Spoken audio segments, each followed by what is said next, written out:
those FaceTime calls, you calling me, asking me, is my fit hard? I'm gonna miss it. I'm gonna miss being your big sister more than anything. Grew up together. The moms knew each other. We traveled together to different games out of the state. It's bittersweet, you know. I know he's probably in a better place, but we want him here with us. He was getting ready to celebrate a birthday in December the 20th. He's gonna be 19 years old.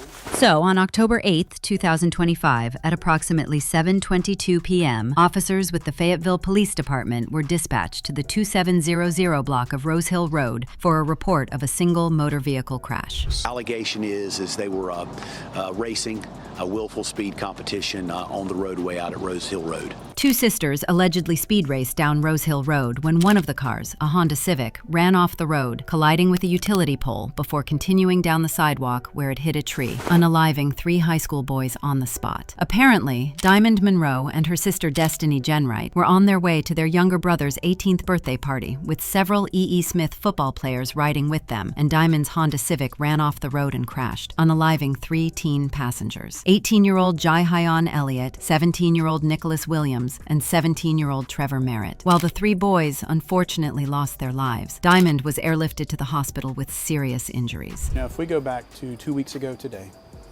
when these individuals left from a football practice, heading to a birthday party.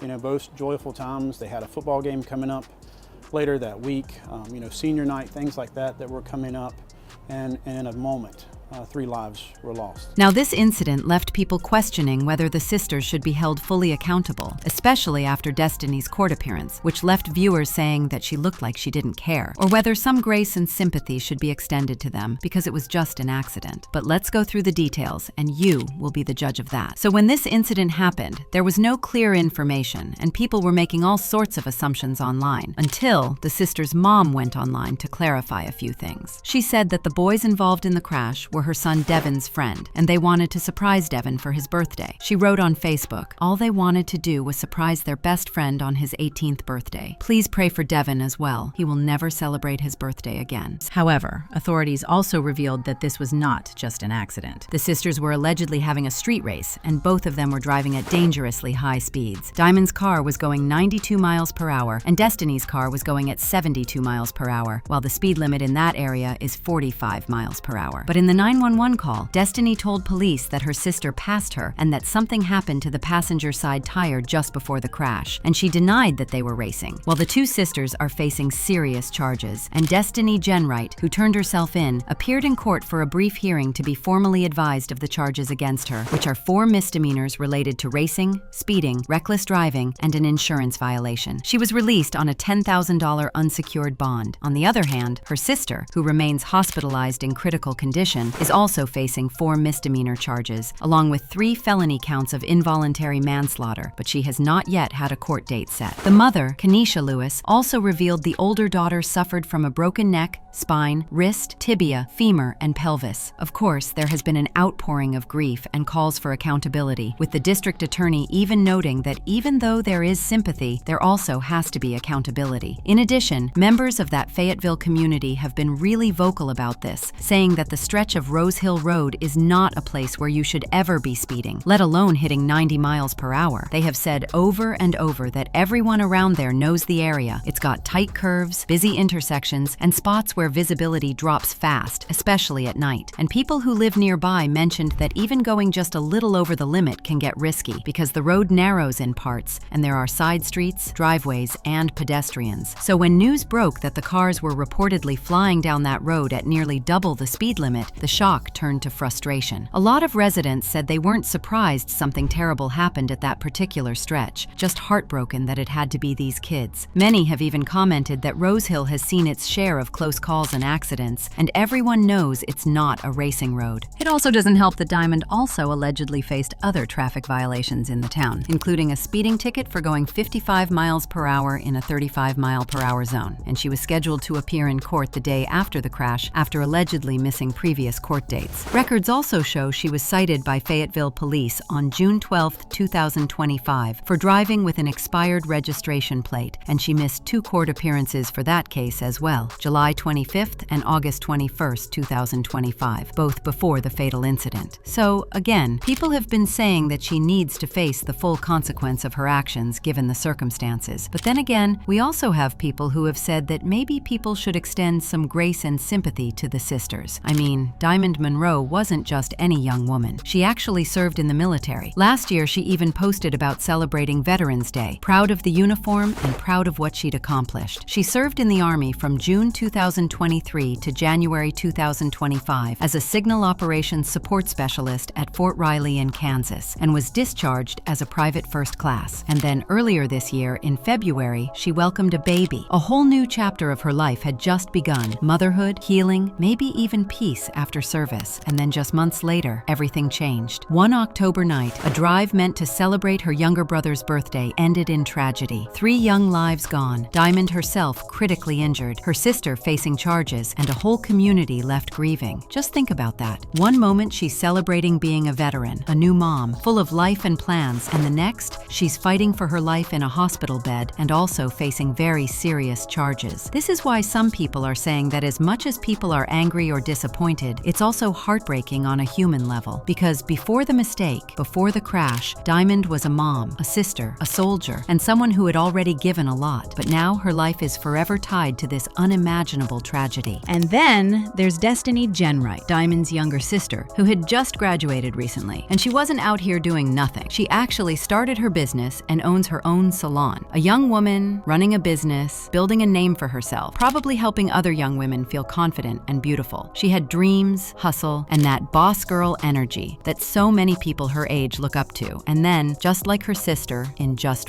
one night, everything changed. Now, instead of focusing on growing her salon or planning her next move, she's facing misdemeanor charges, court dates, and the weight of knowing that 3 young lives were lost in an accident linked to that moment. Well, even as the debate continues about whether grace should be extended or not, the family and friends of the 3 boys continue to grieve as they face the reality that they will never see the boys again. For instance, Nick's best friend wrote an emotional post saying, "I can't believe I'm writing this. October 8, 2025, I lost my best friend due to a car crash. I didn't see this coming. I broke down so bad, cried for hours, and didn't know what to do. I still don't know what to do or how to move on. I can't believe it still. I miss you so much. Losing you was my biggest heartbreak this year, and I wasn't prepared for it and never will be. The thought of not being able to talk to you or see you again is like a stab in my heart. It's very painful, not just for me, but the ones who loved and cherished you. I hope you're up there playing in that field with Jayon and Trev, and I pray that you all are at peace now. I will never forget about you, Nicholas. I love you so much. We'll meet again soon, bestie." One of the dads also wrote, "I just want my son back. That bee took my son from me. I'm angry ASF. The pain in my chest won't stop. This is forever. My joy, my reason, my best friend, my twin, my correction in life. My soul bleeds daily not knowing I can't call you or get on the game with you. I promise I'm going to live for your siblings, but son, you took daddy's soul. Your future was so bright. I just want my son back. Number 21 forever." At the end of the day, this whole tragedy leaves everyone torn. On one hand, you have 2 young women, a military vet and new mom, and her little sister who just graduated and started her own salon, both with bright futures that changed in an instant. On the other, 3 promising teens are gone forever because of one reckless decision. So, the question people keep asking is, should we sympathize or should we hold them fully accountable? Is this a case of young lives making a terrible mistake they'll have to live with forever? Or should the law make an example out of them to stop something like this from happening again? Let me know what you think in the comments section below.